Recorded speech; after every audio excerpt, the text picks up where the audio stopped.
All right, let's get into it, man. Let's run it back from the top. Salute, salute. Salute to NBA Nation and Knicks Nation, man. This is another KFTV NBA Report simulcast. CP the franchise, my guy 1-2 combo in the building, Andrew Salop. On today's show, we are going to react to the NBA Cup quarterfinal matchups, man. The Knicks and the Magic moving on and on a collision course for game number 4 against each other, but this time with NBA Cup implications. Plus, we will preview the Western Conference quarterfinal matchups between the OKC Thunder and the Phoenix Suns, as well as the San Antonio Spurs and the Los Angeles Lakers. Lock in, hit the like button, hit the share button, and subscribe to the channel. Salute to everybody in the chat once again. Lock in, man. Salute, salute. All right, man. What's good, my guy? How you feeling, bro? All is well, man. Yeah. Big win for the Knicks last night, bro. Big win. Are you hyped for the Cup? Or where are you at on the Cup with like everybody else, man? Oh, I love the Cup. It's Euro soccer vibes. It gives you that playoff feel during the regular season. I love the courts. I know a lot of people hate on the courts. I love everything about it. And you know I love Vegas, CP. You know I love Vegas. So, yeah, I think it's awesome. How do you feel about it? I like it. I've been into it since it started just to see how it was going to go. Now, as is usually the case in anything that you start off like a new thing, it's going to take some time for people to get accustomed to. At first, I thought it was a terrible idea because I didn't think it could directly really emulate what European soccer and those leagues can do because of the vast amount of teams and the different leagues that are involved. With the NBA, it's just one league and you're having interleague matchups, the same thing that you do on a regular night. But I think they've done a good job over these last 3 years in kind of distinguishing it from the regular season, even though you can't completely separate the two. I think they've done a good job, as you said, with the courts. The games have been a bit more competitive. Looking at last night's 2 games, it almost felt like a playoff vibe in the way that they were both played and the way that it was almost also officiated. I thought the referees were letting these teams kind of play and be physical, and both teams really went out there looking like they had something to play for. So I think so far it's off to a good start. And now when you look at it, you have the prospect of both of your big market teams being in Vegas, which is great for the league. The Knicks already stamped their ticket. The Lakers have a good chance of doing it. The Lakers obviously winning the inaugural Cup, which was good for the league. But, to have those 2 teams in it, and you've got some budding storylines going into that, should the Lakers and the Thunder get there, because Knicks versus Magic is turning into a playoff series on its own. This is game 4 between those 2 teams. The previous 3 have been physical. The Magic have dominated the first 2. The Knicks got the win last Sunday, the third one. And then both teams are missing guys. You saw Franz go down in that game. The Knicks also lost Deuce McBride in that game. Desmond Bane throwing the ball at OG Anunoby. So playing dodgeball out there. So I think that game certainly has some juice. And then if you get OKC, you get Lakers in there, then you have the champs versus LeBron. You could obviously make a multitude of stories out of that. Luka Doncic as well. To me, that this is the best in terms of storylines. This is the best year so far for the league in the early stages of the Cup. I'm with you, and I think it's an amazing tournament for those guys who are the 10th man, the 11th man, the 12th man. I mean, $500K is always a lot of money, but it's even more money when you're one of those guys. And I think sometimes those starting players, those star players, those max players are playing for those guys because they know what that means for them. Yeah, no question about it, man. Knicks getting the win yesterday over the Raptors, 117-101. You were watching it with our guy Dexter Henry. What were some of your takeaways from that one? I mean, obviously Brunson was amazing in that first quarter. Brandon Ingram was too. Then Toronto couldn't score in the second quarter and it was over. But Josh Hart was their second best player. And I mean, he's really been on a heater. I always call him this team's Draymond, if you will. And then the way he's shooting the basketball is amazing. I just want to see if that's sustainable because that's going to be so important when you have all these challenges with lineups, especially with Mitch, who's not a spacer. You need Josh to be able to knock down that 3, and he has been. He's been pushing pace. He's been playing a lot better with that mangled finger. That was a big concern. So to see him play like this is big for the Knicks.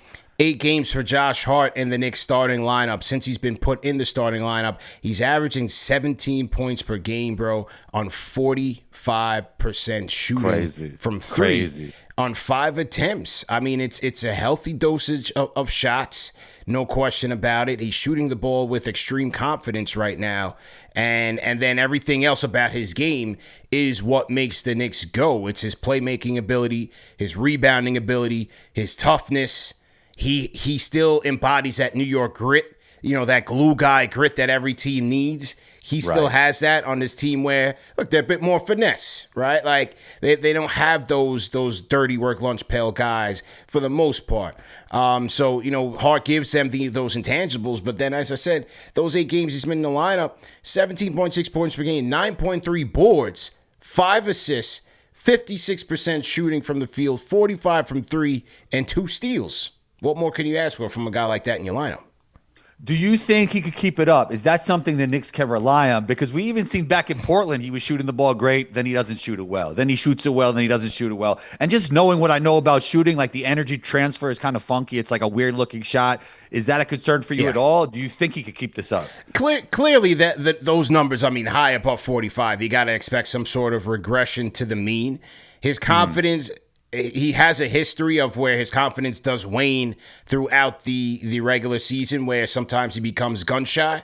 But one thing that's different this year is that the way that the Knicks move the ball with their intention in terms of how they run their offense, it gets that energy around that you're talking about. So that it's less isolation on purpose. Yeah. Right? Whereas, okay, if we got to go to Brunson in isolation when the shot clock is draining, we're going to go to our guy.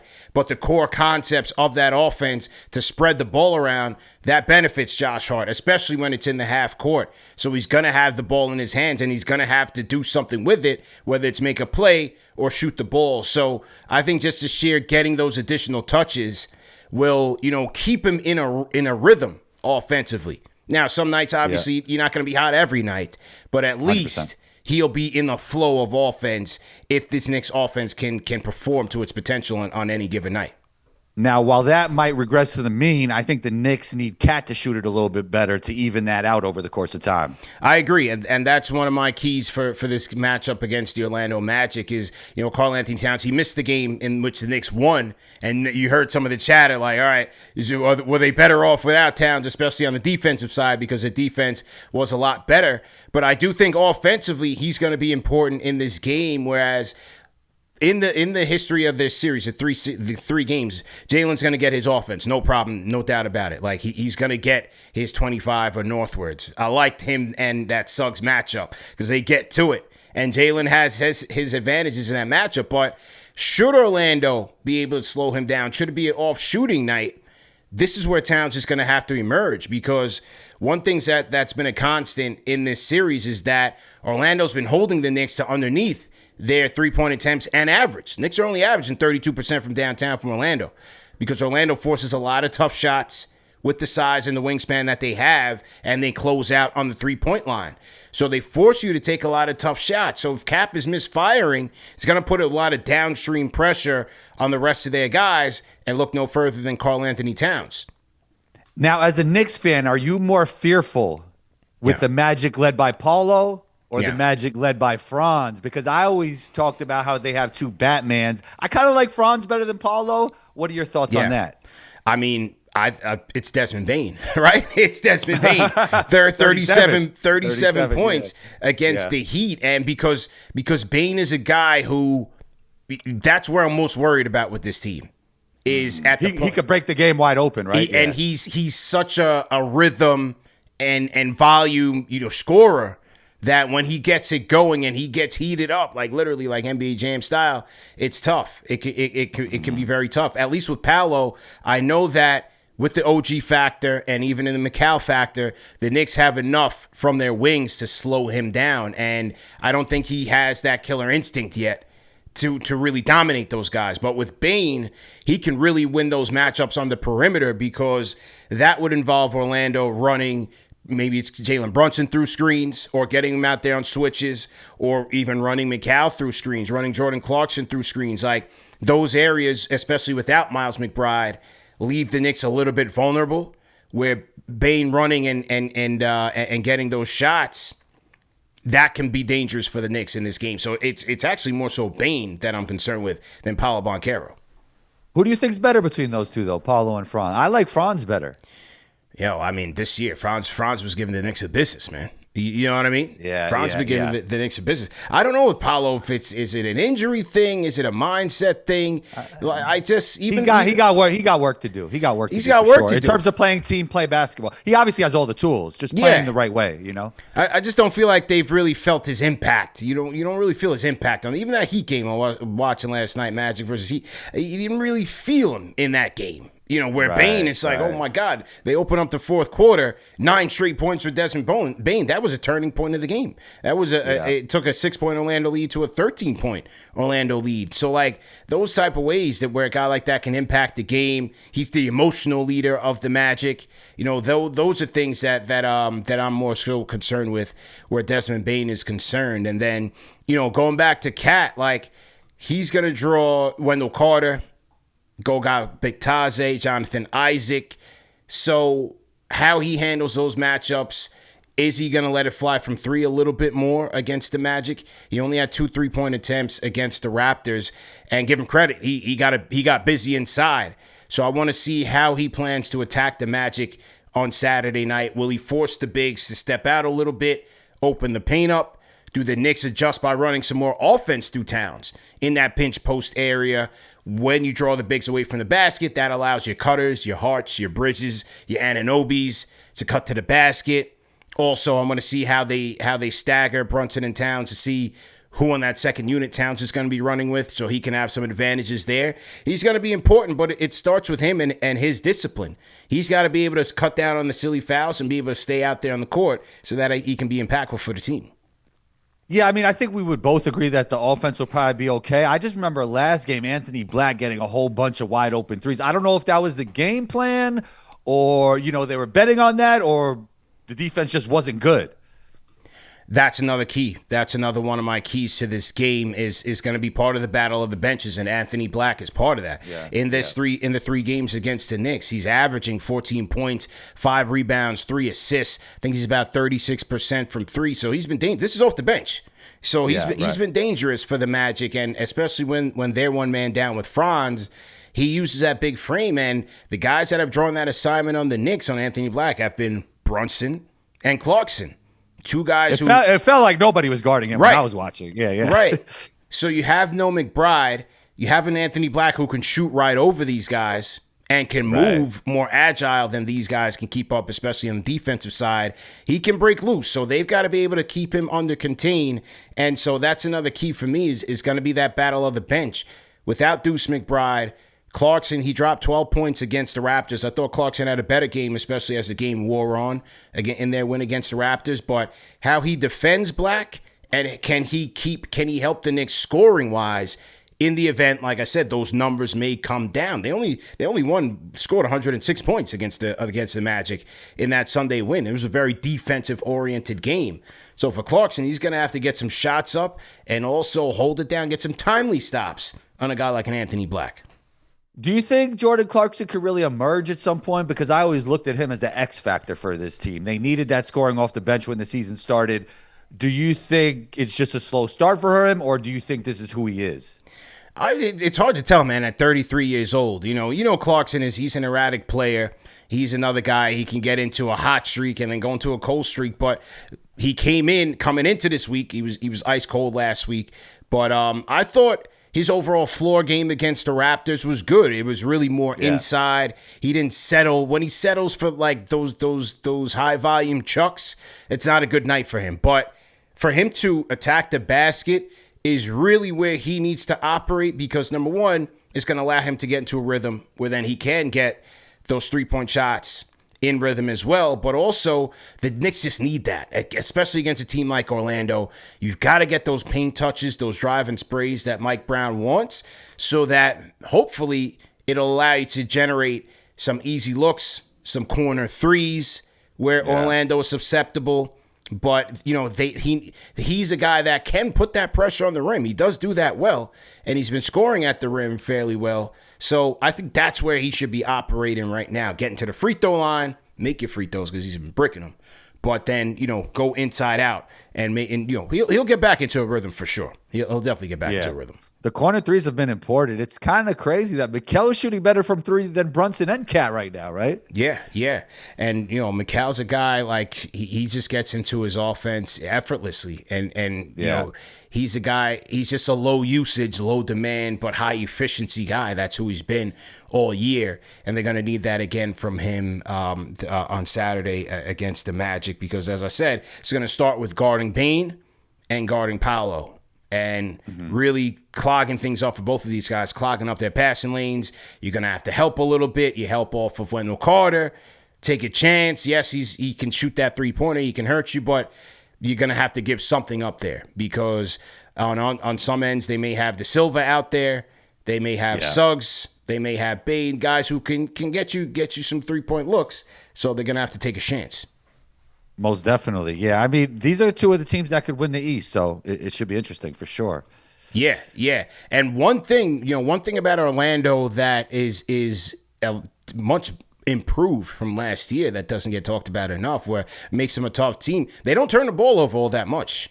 Right. And they play defense. And they play gritty defense. Yeah. And they played gritty defense. So, in those situations where you're going to have limited opportunities to really catch them in a disadvantaged situation, you got it for number one, you're going to have to hit those tough shots. But number two, my other key for this one is the battle of the boards. The team that's won the boards has typically won the game. So for the Knicks, with Mitchell Robinson, he had 8 offensive rebounds, for example, in that win on Sunday. I got to expect Jamal Mosley. They're going to adjust. They might crash the boards a little bit more, put a couple more guys on him to keep him at bay. So between Mitch and Towns, Josh Hart as well, those are their 3 big rebounders. They're going to have to go in there and get those boards because if they can generate more second chance opportunities, that's another way to potentially catch the Magic off balance. And then you could get some second chance threes there. Maybe it'll fly that time around. Mike Brown was on some Tibbs time. He played like 7, 8, 9 guys. I mean, Mitchell Robinson only played 16 minutes. It was interesting. It was like playoff vibes, Definitely like playoff vibes, and because the bench is a bit shorthanded and at this point kind of ineffective because you have no Shamet, you have no Deuce. So Clarkson's got to have to step up. Like, for example, even in that crunch time situation, last night in the fourth quarter, you had the Knicks starting 4 plus Clarkson out there, who was giving OG Anunoby a spell. So he's going to be a guy that's going to be counted on to get a lot of minutes. Yabusele is still not a guy you can trust, rely on. Kolek is Kolek, but once Captain Clutch comes back in, you're not really going to play Kolek. So that's really it for the bench. Now, Huck Porty is a guy who I'd expect to play on Saturday. In their win over the Magic on Sunday, he had his best game as a Knick. He was good, man. 6.7 boards, had a couple of blocked shots, played a disciplined game. I think Huck Porty will get in on this game because you're going to have to match some of the Magic size out there that they have with Big Taze, Wendell Carter, Isaac. You're going to have Huck Porty out there, man.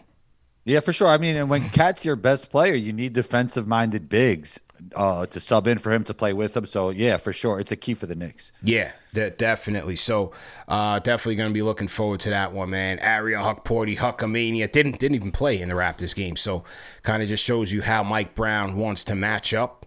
But I think he's going to get some burn here in this Magic game, and hopefully he gets a good one in there.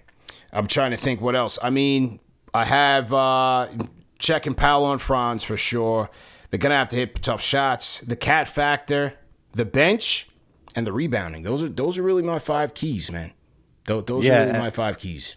It's going to be a fun game. It's definitely, I think it's going to be even more intensity than Toronto. Knicks was actually kind of physical. This might be even more physical. So it's going to be a fun game for sure. I'm curious to see how the referees call this one. And then also in this game 4, you got 2 teams on a neutral site. Right. Well, Knicks might get the edge. Neutral site in terms of geography, but it's definitely going to be a Knicks fan building. It's going to be orange and blue skies in there, but neutral floor, different lighting, different setting. Who gets the edge there? I got to go with the Knicks with the experience factor. but also given that neutral site, will either team be a bit more aggressive in terms of allowing the other to get those open shots to say, hey, we'll take a chance with this guy like a Josh Hart on a neutral site because, hey, maybe some unfriendly rims, not used to the arena, the court. Maybe that factors into on Saturday night. There's some distractions in Vegas as well, so you gotta be on the lookout for those guys. Yeah. Stay focused out there in Vegas. Definitely gotta stay focused, man. Salute to everybody in the chat. Hit the like button, hit the share button, subscribe to the channel. CP the franchise, Andrew Salop, aka the 1-2 combo, in the building, reacting to the Knicks versus Magic game. Bro, did you see in this game? Did you see the Brunson exchange with the fan? I did see it, but I didn't get what was said. I didn't understand what was happening. And then did he go back to him after the game or something? What happened? So I don't know. I don't know if he went back to him after the game, but basically the backstory is he's going back and forth with a fan, and the fan clearly is, Brunson gets the foul merchant reputation, and all of the hater fans like to cry about it. They watch games with diapers on, and they think somehow that's like detrimental to the game. So you could clearly see that Cap, in his exchange with the fan, is going back and forth on that topic. So they're going at each other, and I'm about to put it on. Cap goes to the fan, how about you watch the game? Simple like that. How about you watch the game? And he's inbounding the ball, gets the ball back, and proceeds to launch a three and cash it in on the ensuing play. That is the essence of Jalen Brunson, man. An absolute stone cold killer. Absolute stone cold killer, man. Did he say anything after the shot, or he just ran down? I couldn't read what he said. He definitely said something. He definitely said something. Okay. I couldn't read it, but that's just Cap in his bag. Like, what do you think about the criticism that Jalen gets? I think SGA gets even more, to be honest. That's right? true. He's the foul merchant king at this point. Yeah. I mean, bro, that's not the reason why these guys are so great. That's part of the package of being a great scorer. We've seen it for years. I mean, Jordan used to get to the line. We obviously know Harden went to the line. Luke is going to the line at a crazy rate this season. Look, man, I mean, even when I played, I used to like to manipulate the refs and flop. I used to do all that to try and get to the line. So, it gets you in a rhythm. And also, when you're great at that, it's harder to guard you because you can't really get your hands mixed in there. So I'm not mad at it at all. It's part of the game. I mean, you're playing with the rules. You're playing to your advantage. I never would fault a player for being like a so-called foul merchant. I mean, it's part of the game, bro. Like, it's hard to guard these guys, but I think SGA gets the most complaints, though, even from fans and people around the league, because they feel like OKC hack everybody and then you can't touch SGA, which makes them really tough because they're already a great team already, They are very aggressive defense and they pride themselves on turning you over and generating more offense that way. That's why it's damn near impossible, which is why they're 23-1, and it's damn near impossible to defeat them because they have so many weapons, and then their defense also is a weapon to score more points. So they're a very dangerous team, but you also have, and as we talked about in the opener, as far as the juice going into this tournament, you got a chance to see the Knicks and the Thunder on a collision course. Maybe it's an early, I don't want to put too much juju on it. I don't want to jinx it. But maybe this is an early NBA Finals preview between the Knicks and the Thunder. These two teams don't meet. They don't meet until March 4th and March 29th. By the March 29th game, who knows what either team is going to be playing for, who's going to be playing, who's going to be available. This could be a time, an early set the tone, send a shot, send a message on a neutral site in the NBA Cup. Knicks versus the Thunder. I don't want to put words in his mouth, but I think Dexter predicted that they'll beat the Thunder, in the finals. Whoa. Yeah. Well, listen, man, we can certainly hope. That's what he said. I think that's what he said. One thing's for sure is that when these two teams met last season, the Knicks ran up on the Thunder and went out to a crazy lead in OKC. And then it would all go to crap in the second half. Then when they met at the Garden, the Thunder ran the Knicks out the building and damn near embarrassed them. So It was a tricky 2 games. It was a very tricky 2 games. Clearly in the second of which the Thunder really emerged, from the second half of their first matchup through. They really dominated the Knicks for, say, 6 quarters straight. So I'm curious to run it back. 1 loss, run it back, man. I had my guy Cone on the show. He said that A.J. Mitchell reminds him of Brunson. How do you feel about that? Yo, he kind of does, and that's scary. Word, for real? You think so? I mean, there is no Captain Clutch right now, right? But like you don't talk about like game. He has some Brunson in his bag. Yeah, he's also 6'5" too. He's bigger, Yeah, That's scary, man. That's very scary stuff, bro. Yeah. I can't even. It's hard for me to even speak on this kid. It's hard for me to even speak on him. It's kind of crazy because they were already great. They just won a championship. Now they get this guy. Yeah, it's crazy. Yeah. Get this guy playing like this. It's what's even crazy is that theoretically the Knicks had a shot at AJ Mitchell along with everybody else in the league. Yeah, Tyrese Halliburton. The list goes on and on. I mean that is the thing right there that really gets you, man. Is that they drafted him as the 8th pick in the second round. That's crazy, bro. AJ Mitchell was a Knick. He was a Knick. So, I was talking to Dexter yesterday, and he was saying that he feels like the Knicks have been drafting good over the Leon Rose era. I didn't really agree. Well, these last 2 years, as they've had to, these drafts have really been treated more as cap exercises. It's been a little bit more difficult.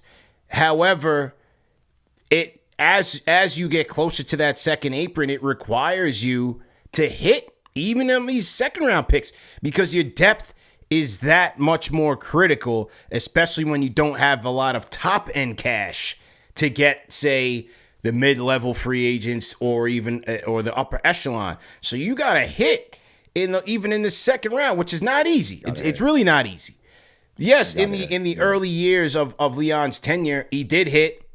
People want to get on him. They punted on a potential J-Dub. They punted on a potential Jalen Duren. But they did that to get Jalen Brunson here. You know what I'm saying? It's tricky. You have to go back and look at why they did some of the things that they did. Yeah. So he was saying like Grimes. I'm like, Grimes got better when he left New York. So does that count? You know what I mean? Nah, I like Grimes. Grimes was potential, man. Grimes was potential. Yeah. I mean, remember, Grimes started under Tibbs. When they had Fournier, they put $17 million in Fournier. He was so bad, they still started him in his second year. Grimes started in his second year, man. Yeah. It was funny when Patino went on the show. This is before the Leon Rose era, though. He was talking about Frank and Donovan Mitchell. Yes. Yeah. He mangled his name and everything. Mangled. Like, I told him. He said Frank. They drafted Frank Nicoletti. Hilarious. Oh my God. My man said Frank Nicoletti. Oh yeah, that's hilarious. That's how bad and unmemorable you are as a basketball player. So I feel bad, man. Frank must be a good guy because certainly not a good basketball player. Unfortunately. Damn, CP, damn. Thank you. But listen, I was Frank Hoff. I could drag him now. I was one of his biggest cheerleaders for damn near 3 years. I was reaching. I was. A lot of people were reaching. A lot of people were hanging on. We were desperate, man. We were desperate for a savior. I tried to create a Frank Hive. It was embarrassing. It was not my best moments. It was not my shining moment. But we rebounded. We rebounded. We got Brunson in here. He's setting the tone and playing like the all-star that he is. So shout out to Captain Clutch, Jalen Brunson. And here was another funny moment here with Jalen Brunson. Not sure if you caught this on the Amazon Prime telecast. Here was Jalen Brunson gets asked because he in the mayoral election, some people wrote in Jalen Brunson as their candidate. So he had Jalen Brunson, Aaron Judge get votes for mayor. So he was asked on the Amazon telecast, what would he do? If he had won the mayoral vote for the mayor of New York City? Here was Captain Clutch, Jalen Brunson, on what he would have done, man. If I was mayor, whoever stole Josh's watches in New York City, I would make sure they walk for free. That's hilarious. That's a platform. That's hilarious. That's something I can get behind, JB. Oh my God. Goes in on his roommate Josh I wonder, Hart. you think he had that ready? You think he had that was quick? No. That's his cap, man. That's his cap. He's very witty, man. That's high level processing right there. That's high level. You see how he processes on the court. Are you really surprised? Right. You know? That was good. That was good on the whim like that. That was good. Sure. That was great stuff there by Captain Clutch Jalen Brunson. The Knicks will be taking on the Orlando Magic. Game 4 in the series against the Magic. So certainly going to be looking forward to that matchup. You can catch all the action here on KFTV from the play-by-play to the post-game show.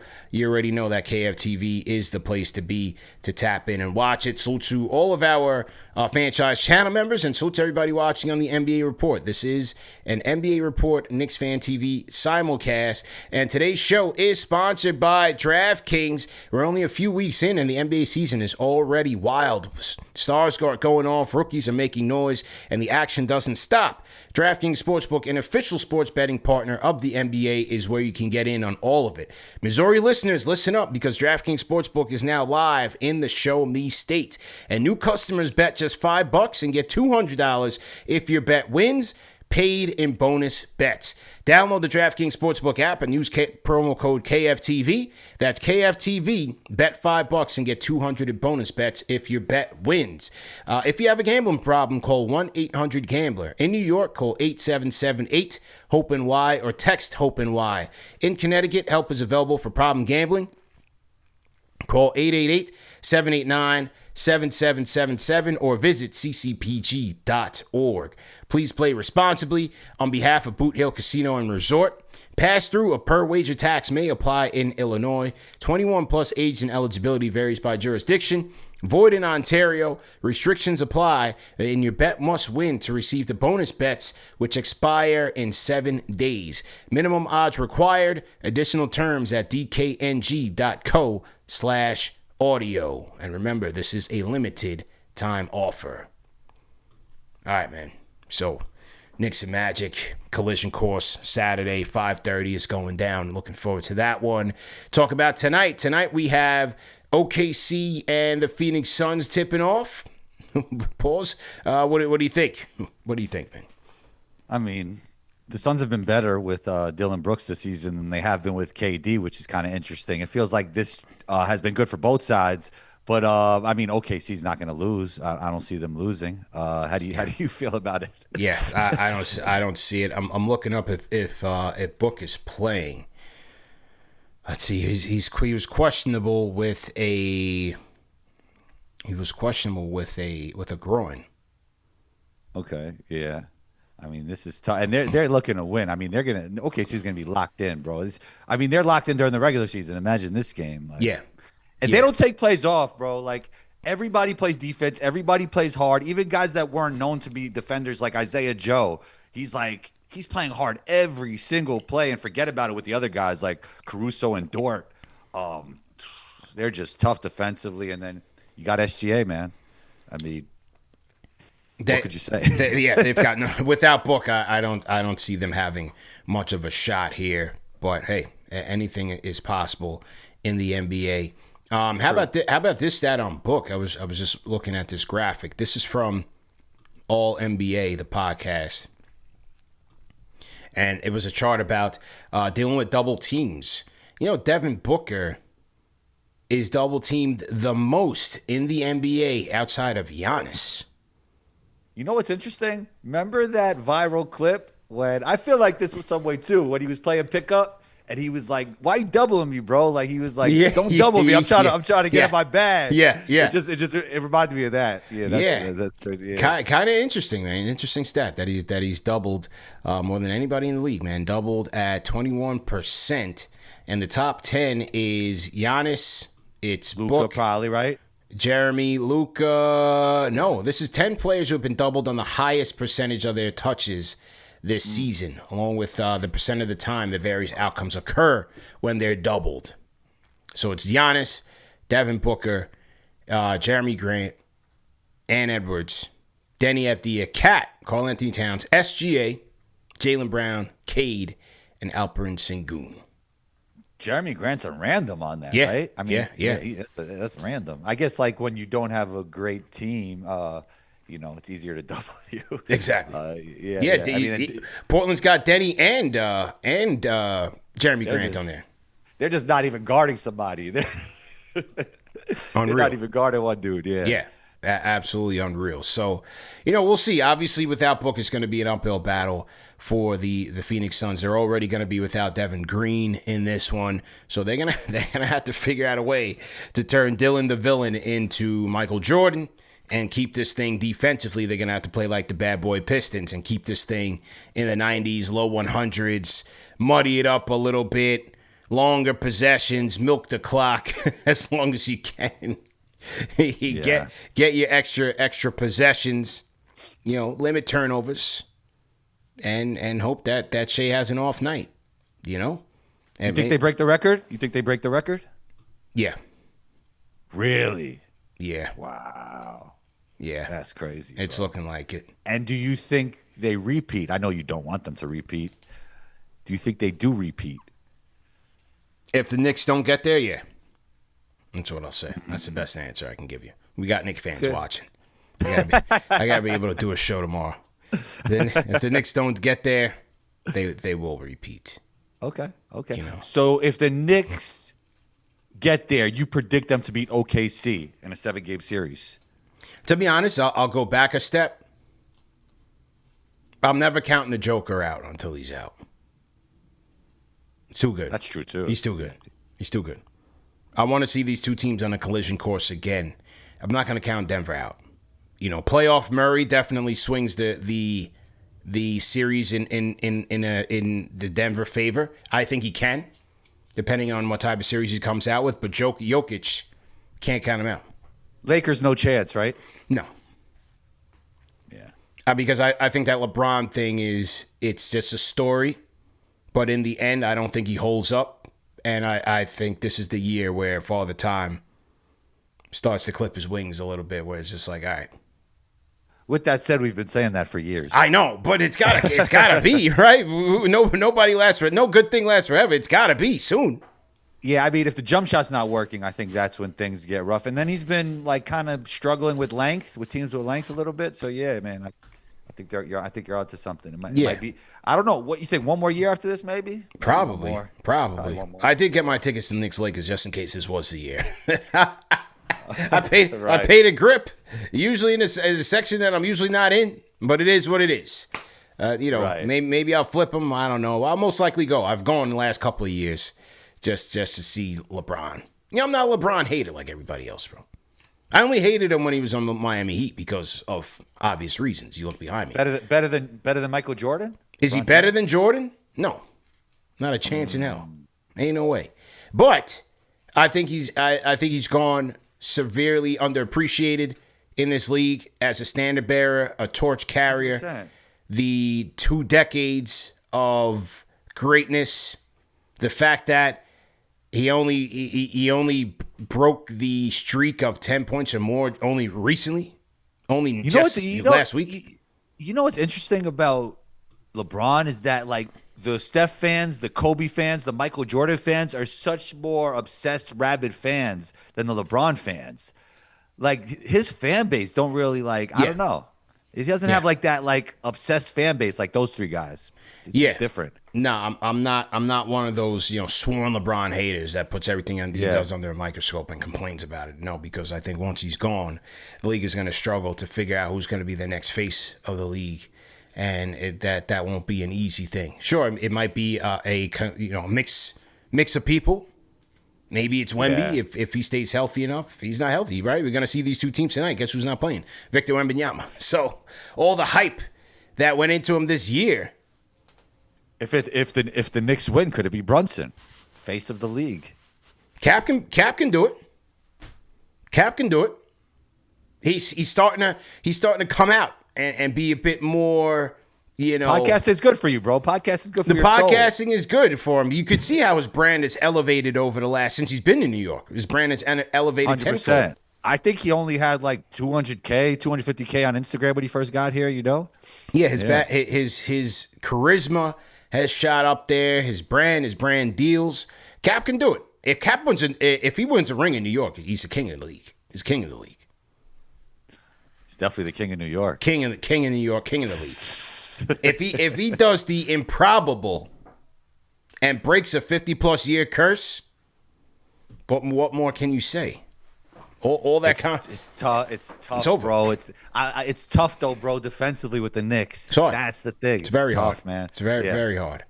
So we'll see there. But as I said, we do have Suns and OKC tonight. If anybody's gonna be watching,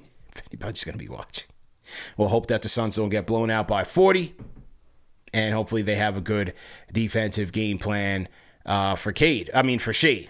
Now, obviously, with OKC, Shea, the head of the snake, their defense and their tempo, man, and their ability to mix it up. They could go double big with Chet and Ihart. They could go with Chet. They're ridiculous, man. They're ridiculous. What are you going to do? Yeah, what are you going to do, man? And then SGA got better, bro. Like, more efficient, better passer. He's locking in more on defense. What could you say? Yeah, this is true. And then you got Lakers and Spurs. Again, no Wemby for the Spurs. What are you thinking about that one? I think the Lakers will get it without a Wemby. I mean, that really changes who the Spurs everything. are defensively. Dylan Harper had a nice game the other night, so maybe he can emerge and have another good one. But I think the trio of Luka, Austin Reeves, and LeBron will be too much for this young Spurs team. Yeah, the interior certainly breaks down with no Wemby, so the Lakers should have no problem there between Bron and DeAndre Ayton, those guys, Luka getting inside. Ayton having a season, bro. He's having a good season. He's having a good season. Another guy people love to hate, but give him a lot of credit. You know, he's playing very solid basketball. So DeAndre Ayton's playing very well. And then, you know, I think all the Lakers got to do is just lock in a little bit defensively, and they should be able to seal this deal. For the Spurs to win, they got to tap in with their guards. They got to tap in with their guards, whether it's Fox, it's Castle, it's Harper. You know, they got their guys, and those guys have to be able to pace things. Those are their best scorers and their best shooters, especially if you're not going to have Wemby out there to get you high efficiency shots. So they're going to have to lean on the shot making from Harper, from Castle, from the Aaron Fox. I mean, what do you think about that trio of guards that they have right there? It's kind of a glut. It's kind of a logjam, but on some nights, it works. Yeah, they're all dynamic, and the Lakers here are going to really have to focus on defense. I'm sure JJ will, because the offense is going to take care of itself. But, I mean, all those guys are dynamic, but two of them are really young. Fox is already an all-star level player, so it's a lot of redundancy and skill set. I think you might eventually have to trade one of those guys for more of like a 3-and-D elite player, because those guys have a lot of value, but they're very similar, you know, and you don't have enough 3-and-D on that team. Yeah. But they do have speed, and I think that's one way they can counter the Lakers. You know, obviously with LeBron out there, they will be a little bit slower. So, hey, you know, if they tap in with their guards, man, and lean on their speed, they may be able to catch the Lakers in some advantages offensively, and then defensively figure out a way to just junk it up. Obviously, you got Luka and Austin Reeves as the two-headed monster who can get you dynamic offense. But, you know, with the Spurs, they are switchable. They are athletic. And, hey, you may be able to force some tough shots for the Lakers if you kind of get in there and junk up their rhythm a little bit. So I wouldn't necessarily count the Spurs out, especially without Wemby. But, obviously, I'm going with the Lakers with the edge on this one, man. Yeah, this is March Madness, man. This is basically like March Madness. You can't count anybody out in a one-game elimination type tournament. So, and everybody's playing hard because of that money too, man. $500K. Yeah, $500K, bro. That $500K. I mean, man. I mean, you know, Josh lost some watches. Desmond Bain is, you know, he got taxed for playing dodgeball. Like, you know, an extra 500 is not going to hurt, right? Oh man. I'm telling you. Well, you know, a lot of these guys, especially at the front end of the roster, they talk about doing it for the guys in the back end of the 100%. roster. So you can you can kind of understand it, and I think it just plays into the overall factor for these guys and the popularity of the NBA Cup. CP should get the $500K if the Knicks win for his contribution to the Knicks. Right? You're damn right.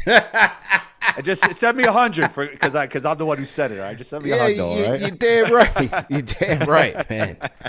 But yeah, I just put up the graphic. Desmond Bane talking about as he lost $35,000 on that dodgeball dirty play on OG Anunoby. That was a no little bit reason for tight. that. OG was like surprised. He was like, Yeah. Yeah, he's a little bit, Bane. He's. I didn't really know he was kind of like that. He was a little 730, if you will. That's a little old New York lingo, man. Yeah, I had definitely 730. He has. I think I knew that about him a little bit. I think I actually did. Like I think I've been around him a few times that something didn't seem right. Like I was thinking. I'm not even gonna lie. Like I never even said that out loud, but like I was like something like It's a little off. a little off, bro. A little off. Yeah, So- that's why I wasn't that surprised, bro. I wasn't that surprised. So shout out to this guy Tipper Not Sports. His reel is going viral right now across the interwebs, and I guess he broke down the exchange between OG and Bane and as a lip reader. So let's hear it and react to it on the other side. Here's the video on the Bane OG incident. Here we go. Mikal Bridges intercepts the pass from Suggs, dumps it off to OG. He can't hold on, loses the ball on the way up, and Desmond Bane, boom, for no reason, drills OG Anunoby. Points. Yep, that's our ball. OG with a little shove, genuinely confused. What was that, bro? Why'd you do that? He pushed me. Tee him up. Tee him up. What'd he do that for? Why'd you hit off me? Bane hands up like, I don't know what you're talking about, man. It's all good. It's all good. OG's like, it is all good, but why'd you throw the ball at me? Bane listening to the call from Tony Brothers. Bane throwing the ball, hostile act, technical foul. Damn! Tony! What'd I say? I'm falling out of bounds, so I tried to throw the ball off of him. You weren't falling. Even Coach Moses was like, I don't know about that. Des, like, are we good? Bro, like, just fucking pass it. That hurt. Promise y'all I fell. You weren't falling out of bounds, Bane. Mikal Bridges intercepts the pass from Suggs, dumps it off to... Okay. That was good. That was on target. Wait, is that parody or is that really what they That's were saying? really what happened. That's really the exchange. Yo, OG was like, he's so laid back, that dude, bro. Yeah. He's so, And Tony Brothers was like, yo, that's cap. I'm not falling for it. So, which brings me to question. back the other way. He wasn't falling out of bounds. Which brings me to the question, then, how does OG get a technical for that? How is Desmond Bane not ejected for that? Because it is an intentional act. The whole thing was just wacky, man. Whole thing was That wacky. was crazy. That was crazy. Yeah. It's funny, man. Timothy Dancer in the chat says roid rage. It just might be.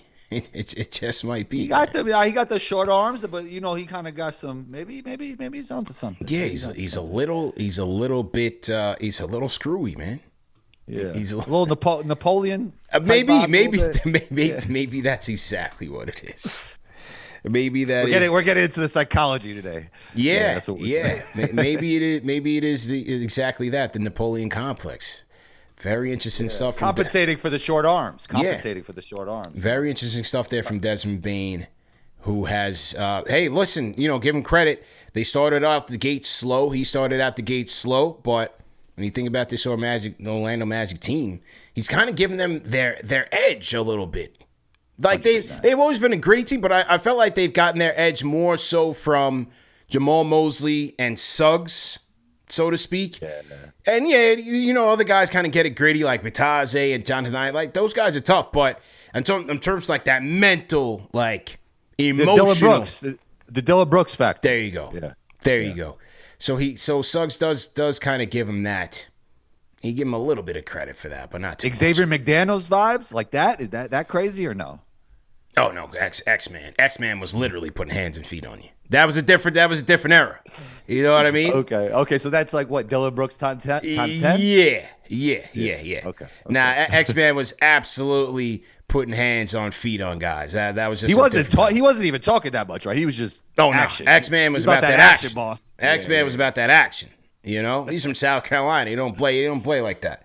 Shout out to the X-Man, man. You got to stay cool in this league, man. And speaking of cool, man, shout out to another sponsor of the show, and that is Doer Jeans. Shout out to our guys at Doer Jeans. And the reason I use the word cool is because, Doer Jeans, they're made with Cool Max technology that keeps you cool when it's hot and warm when it's cool. And they're even antibacterial, so they stay fresh longer. So that means less washing, more wearing, and that's certainly a win in my book. The reason why I rock with Doer Jeans, man, is because it keeps me and my lifestyle keeps me fresh. And when I'm always on the run, I might be at a game, I might go to a watch party, I might be in studio. So I need jeans that can really keep up with that type of lifestyle and be flexible, be nimble.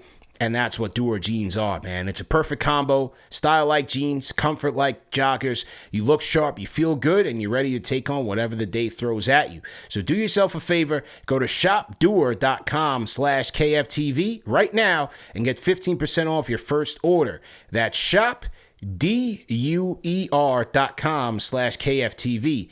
Trust me, once you put on a pair of Doers, you're not going back to your old jeans, man. Doer, made for the doers, made for the franchise. All right, shout out to our guys at Shop Doer. Once again, shopdoer.com/KFTV for 15% off your first order. Saturday's going to be rocking NBA Cup.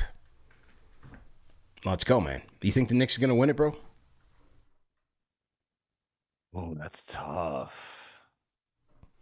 Yeah. Okay. They'll win that game. I don't think it gets OKC, though. All right. What do you think? What do you think? Hey, man, anything's possible with Jalen Brunson at the helm, man.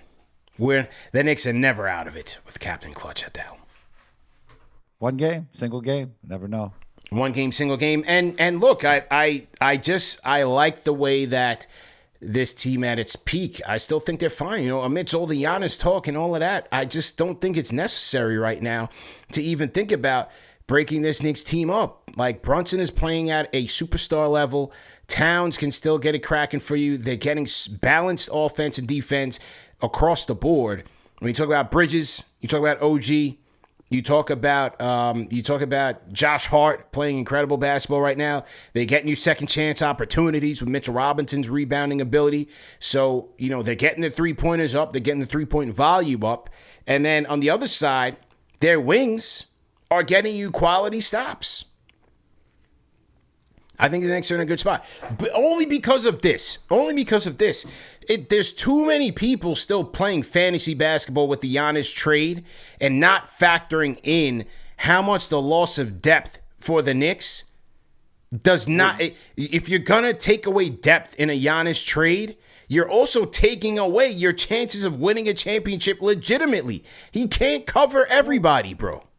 Well, the great negotiators would make their opponent an active participant in what they want to do. So you got to go to the Bucks and say, if we take Giannis, you also have to look at our roster and say we're legit title contenders and not put Giannis in the same situation. Or Correct. We're not doing it. If you could come with an offer like that, we'll talk to you. Yeah. I mean, that's basically what you got to do. That's what you have to do. They've got to look at it in its totality. It's not just Giannis for so-and-so. It's who can they get.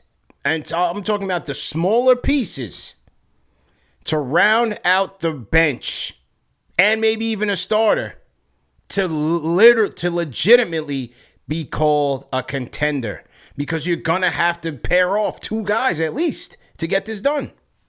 Well, I said this last night, and I just posted it. I mean, Giannis would be the greatest player to ever wear a Knicks jersey, though. That's the thing. No. Who's better than Giannis? That was a Knick. I'm not putting him above Patrick Ewing, man. Come on, CP. Come on. He won a championship, bro. I know that's your guy. Come on, bro. Come on. I mean, he was the MVP of the league. He dropped 50 in an elimination game. I mean. Yeah. I got to think about it. But nah, you're right. Yeah, probably. But again, that's as a name, but not as a team. It's different. And a lot of people are not thinking about that. You look at how OG's playing right now. He's a two-way force. You'd be open to it, right? Getting Giannis in a New York Knicks jersey. I mean, that'd be phenomenal. You have to be, but I got to see who the other teams are involved, and they have to strike lightning in a bottle where you're telling me that you're bringing back more three-point shooting and more defense with Giannis. Who's untouchable for you? Jalen Brunson and probably OG. I'm not trying to trade OG right now, man. OG's hot right now, man. That's the dog. You crazy? That's the dog, bro. OG and Cat for Giannis? Again, because that has to because the money. It's the money. Well, not even the money. I need to see who else is coming in here. Are you getting me a third team involved that you're going to tell me AJ Green? If you get AJ Green, he's good. From the Bucks. Okay. If I'm going to lose OG Anunoby, I need sufficient defense and I need more three-point shooting. Giannis is not a three-point shooter. I need another three-point shooter and I need another defender coming as supporting cast in any Giannis deal that I make. I don't care. You can run off a name. I need that. If I'm trading Karl Anthony Towns and OG Anunoby in any combination for Giannis, I don't care. Forget Giannis. That's great. Fantastic. I won. I need to truly win that trade. I need depth at three-point shooting and depth at defense. Then you can tell me that they're a legit championship contender. It just fixes so many things defensively too, though. That's the thing. Like it does. But look at the bench. He can't do everything, bro. Got to get Giannis if you get Giannis. But if he just turned into the Milwaukee Bucks, what good is it? No. You see? That won't happen. Right? If he's just going to get Giannis to turn into the Milwaukee Bucks of New York, then that's why, like, I just like don't I said, look like at it they that have way. to be that like you have to make a bit active participant in what you're trying to do for sure. Like we're not going to take a team that's not legit contenders with Giannis, for sure. And for all that talk that he's got a ring, he hasn't been close since.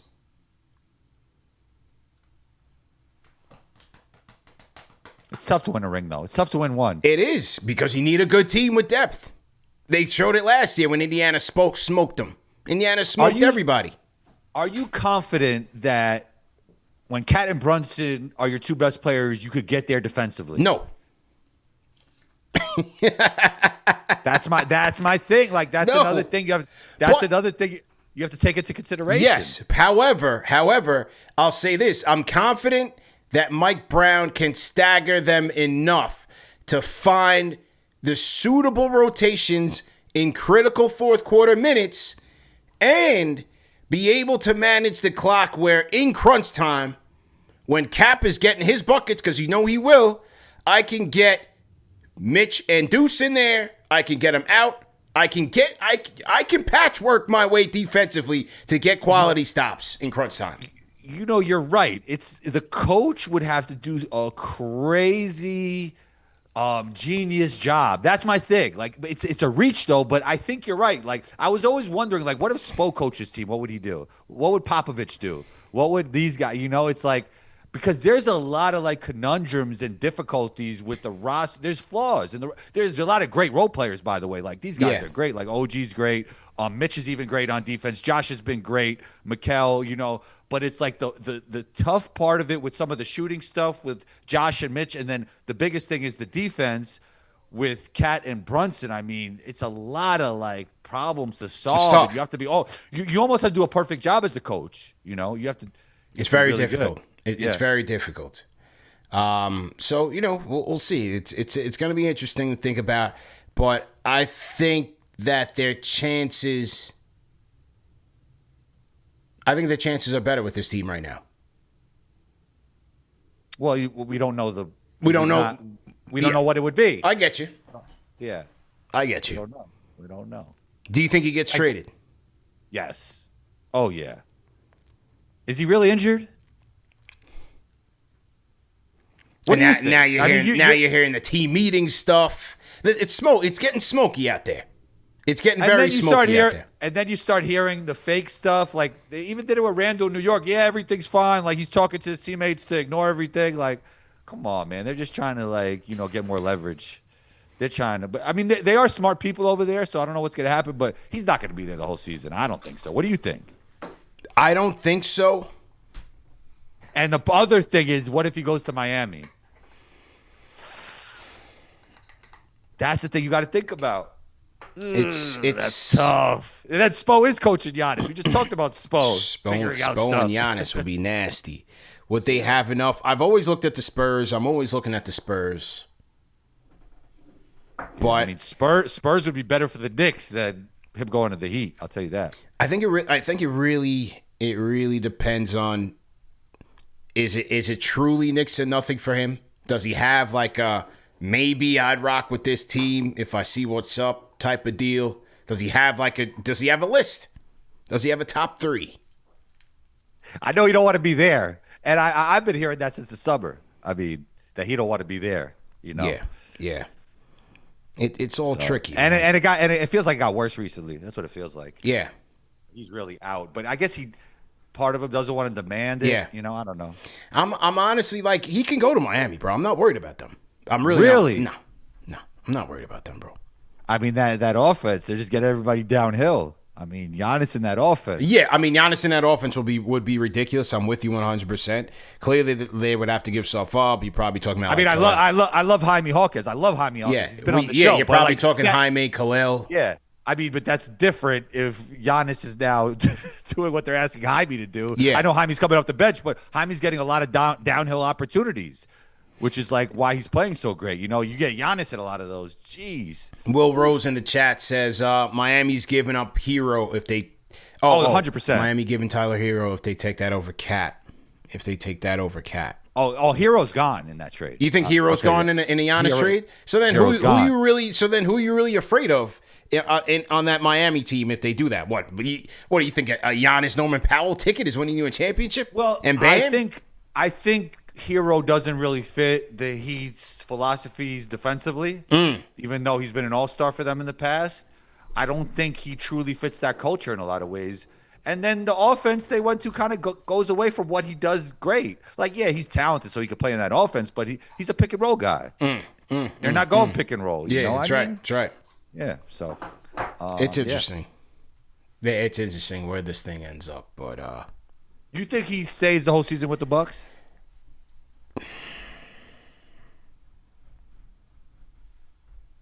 Probably not.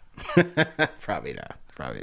So you really believe, like, you've been reported that you don't think it's going to happen. Like, is it more you really don't want it to happen, or no, you really don't think it'll happen? Yeah, like I said, from what I was told, it's unlikely.